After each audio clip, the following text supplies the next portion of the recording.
बताया था कि मेरे कमरे की जो टाइल्स है ना नीचे की, ये चट चट करके बज गई थी और टूट गई थी अपने आप ही। तो अभी ये ठीक हो गई हैं। जोइंट्स होते हैं ना बॉडी के, जैसे आर्म्स के, लेग्स के, वो थोड़े खुल जाते हैं और काफ़ी हेल्दी महसूस करती हूँ। दिन की शुरुआत हमेशा हेल्दी हैबिट से करनी चाहिए। योगा करने के बाद मैंने 2 भीगे हुए बादाम खा लिए थे। मेंटल स्टोर हो गए, वहाँ पे ग्रोसरी के सामान के साथ-साथ और चीज़ें भी मिल जाती हैं, जैसे कि कपड़े हो गए या फिर बर्तन हो गए, तो उसके लिए कुछ अलग से जाना नहीं पड़ता है। हेलो एवरीवन, तो हो गई है मेरे एक नए दिन की शुरुआत और मैं यहाँ पे कर रही हूँ योगा। मैं सुबह थोड़ी देर के लिए योगा करना प्रेफ़र करती हूँ, चाहे मुझे 10 मिनट ही क्यों ना मिले। उससे क्या रहता है कि जो जॉइंट्स होते हैं ना बॉडी के, जैसे आर्म्स के, लेग्स के, वो थोड़े खुल जाते हैं और मैं पूरे दिन काफ़ी रीजेन्युएट और काफ़ी हेल्दी महसूस करती हूँ। 4-5 एक्सरसाइज़ मैंने याद कर रखी हैं, जिन्हें मैं खड़े होके, बैठ के, लेट के कर लेती हूँ और सारा दिन काफ़ी अच्छा महसूस करती हूँ। दिन की शुरुआत हमेशा हेल्दी हैबिट से करनी चाहिए। योगा करने के बाद मैंने 2 भीगे हुए बादाम खा लिए थे और उसके बाद मैं चली गई थी किचन में अपना नाश्ता बनाने के लिए, जहाँ पर कि मैंने गैस पे चाय चढ़ा दी थी। आज वीकेंड था तो थोड़ा चेंज करने के लिए मैंने नाश्ता ना बना करके नाश्ता बाहर से मंगा लिया था और मुझे साउथ इंडियन नाश्ता खाना काफ़ी पसंद है, घर में सबको अच्छा लगता है।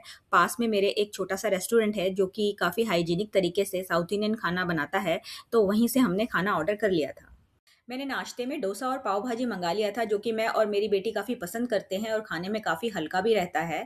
तो मैंने नाश्ता करने के बाद अपनी किचन में पहुँच गई थी, जहाँ पर कि मुझे छोटे-मोटे काम करने थे।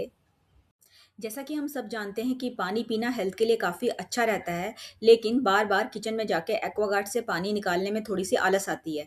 तो मैं क्या करती हूँ कि ना एक जग में पानी भर के रख लेती हूँ ऑलरेडी और 1-2 ग्लास में पानी भी भर के रख लेती हूँ। उससे बार-बार किचन में जाना नहीं पड़ता, टाइम सेव हो जाता है और हमको ये याद भी रहता है कि हमें बीच-बीच में पानी पीना है। सुबह का काम सुबह ही निपट जाए तो बहुत ज़्यादा अच्छा रहता है। मेरी मेड सुबह काम करके चली जाती है और बर्तन जैसे ही सूखते हैं, वैसे ही मैं इन्हें स्टैंड पे लगा देती हूँ। कभी-कभी क्या होता है कि किचन में पानी का काम कर लेने से ना पानी नीचे गिर जाता है और हम उस पे ध्यान नहीं देते हैं। लेकिन फिर हम जब किचन में दोबारा जाते हैं और जल्दी-जल्दी काम करते हैं तो हमारा पैर फिसलने का डर रहता है। इसीलिए मैं एक पोंछे से किचन में गिरे पानी को दोबारा साफ कर लेती हूँ। आप लोगों को अगर याद हो तो अभी थोड़े दिन पहले ही मैंने बताया था कि मेरे कमरे की जो टाइल्स है ना नीचे की, ये चट चट करके बज गई थी और टूट गई थी अपने आप ही। तो अभी ये ठीक हो गई हैं। ये अभी अभी हमने ठीक कराया है, अभी कल ही वो ठीक करके गया है। तो ये देखो, ये एकदम नया जैसा लगने लगा है। ये 2 कमरे की टाइल्स जो थी वो टूटी थी अपने आप। अभी मैं दूसरे कमरे में भी लेके चलूँगी और वहाँ का भी आपको दिखाऊँगी। ये देखिए, ये जो है ना, ये वाली जो टाइल्स हैं, ये पुरानी टाइल्स हैं और ये जो लगा के गया है ये नई टाइल्स हैं। अभी मैं आ गई हूँ अपने दूसरे रूम में, तो यहाँ का भी दिखाते हैं। ये देखिए, ये हिस्सा पूरा टूट गया था, चटक गया था। तो ये हमने मकान मालिक को बताया इस बारे में, तो ये ठीक भी हमें मकान मालिक ने ही करा के दिया है। हालांकि मकान मालिक ने काफ़ी पूछताछ करी कि क्या हुआ, कैसे हुआ। तो उसका रीज़न यही था कि भाई जैसे यहाँ पे क्या है, जो मटेरियल था इसका वो काफ़ी पुराना हो चुका था और जैसे कि ये कोलकाता है, ह्यूमिड है ये, तो ये नीचे जैसे गीलापन रहता है ना, तो उसकी वजह से ये अचानक से चट चट करके बजी और टूट गई। पर अब देखो एकदम नया हो गया है। थोड़ी सी डिफरेंट टाइल ये आई है, वैसे ये डिफरेंस पता नहीं चल रहा है। मुझे ऐसा लगता है कि जैसे थोड़ी सी डिफरेंट है, पर शायद ये एक जैसी हैं, लेकिन अब एकदम नया जैसा लग गया है। बिल्कुल लग ही नहीं रहा कि कभी ये टूटा भी था।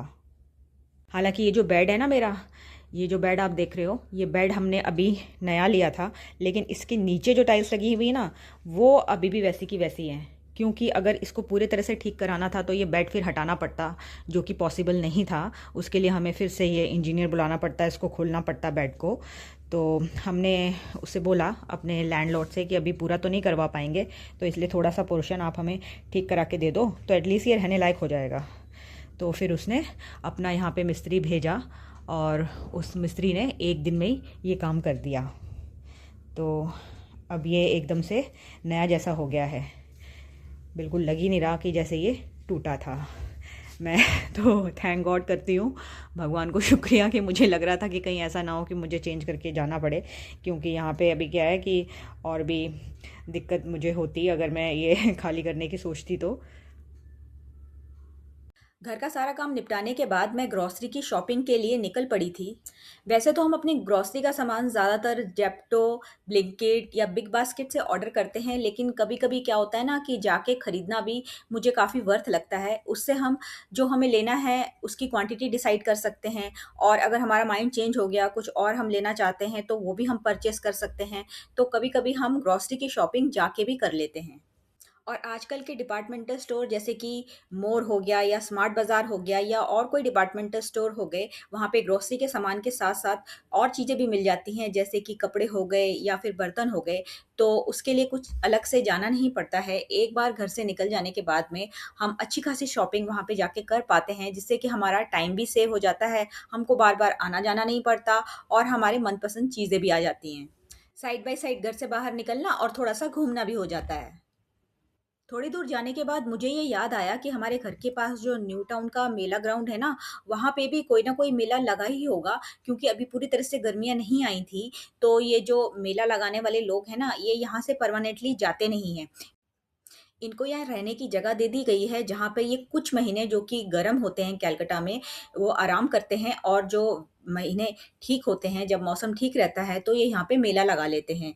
तो इस बार भी यहाँ पे एक डिफरेंट सा मेला लगा था, जहाँ पर कि शायद घर का कुछ सामान हमें मिल जाता, तो इसीलिए हम यहाँ पर भी आ गए थे। जिस टाइम पे हम यहाँ पर पहुँचे, उस टाइम पर ये मेला पूरी तरह से खुला नहीं था, ये अभी शॉप्स जो है ना, वो खुली ही रही थी। लेकिन यहाँ पे जो हमें सामान नज़र आ रहा था, वो घर का ही सामान था, जैसे कि कपड़े हो गए या फिर क्रॉकरी के कुछ आइटम्स हो गए।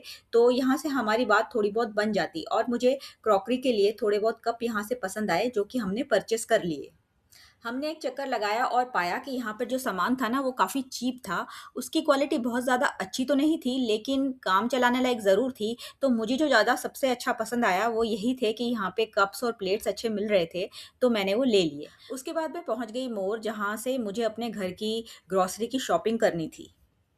मैं यहाँ इसलिए भी आती हूँ क्योंकि ये एरिया ना काफ़ी स्पेशियस है और सुंदर दिखाई देता है। आसपास काफ़ी ग्रीनरी, फ्लावर्स ये सब नज़र आते हैं यहाँ पे, और 1-2 ईटरी के जॉइंट भी हैं। एक छोटा-सा इन्होंने फूड कोर्ट जैसा भी बना के रखा हुआ है, तो घर की शॉपिंग भी हो जाती है और साइड बाय साइड थोड़ा बहुत कुछ खाना हो तो वो भी हम यहाँ से खा सकते हैं।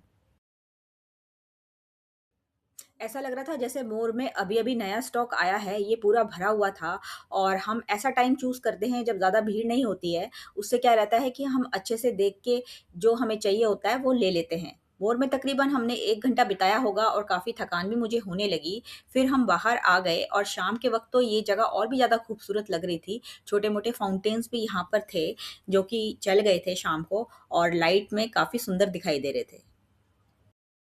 तो बस फ्रेंड्स, आज की वीडियो में इतना ही। और अगर वीडियो पसंद आया हो तो लाइक, शेयर और सब्सक्राइब करें। नफ़रत और बुराई से दूर रहें, अपना ख्याल रखें। मैं मिलूँगी आपसे अपने एक नई वीडियो में, तब तक के लिए all of you bye bye and take care.